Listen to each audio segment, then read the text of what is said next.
Napansin mo ba na parang tumatalbog ang motor mo sa tuwing ito'y nalulubak? Hindi sa spring ang problema.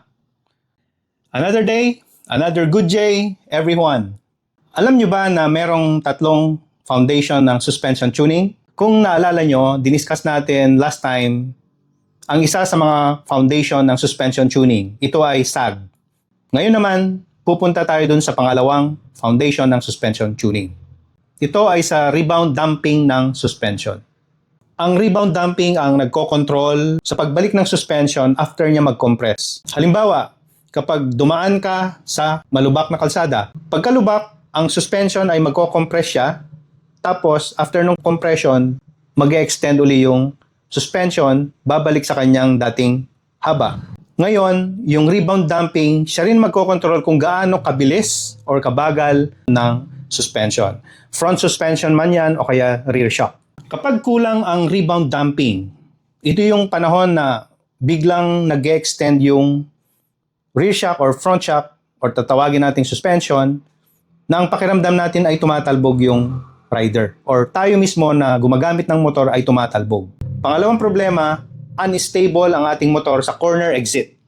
Mas nararamdaman ito pagka ikaw ay spirited riding sa mga cornering or ikaw ay nagtatrack. Tapos, ang isa pang pakiramdam is parang nakalutang ang feeling mo doon sa motor.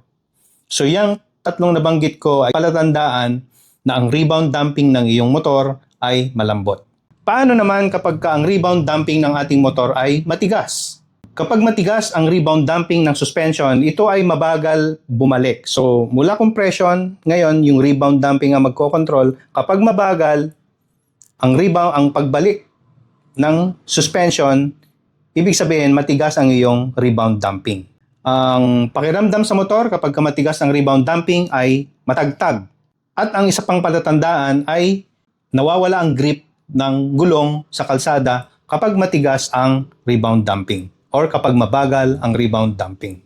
At ngayon, kung nasa tama ang rebound damping ng iyong motor, ang pakiramdam mo sa motor ay planted, mas stable, at mas confident ka sa mga cornering. Kung gusto mong marinig yung pangatlo na foundation ng suspension tuning, mag-comment ka lang sa baba. I-comment mo compression damping at i-discuss ko sa iyo ang tungkol sa compression damping ng suspension. Hi, I'm JJ of Motoscoot.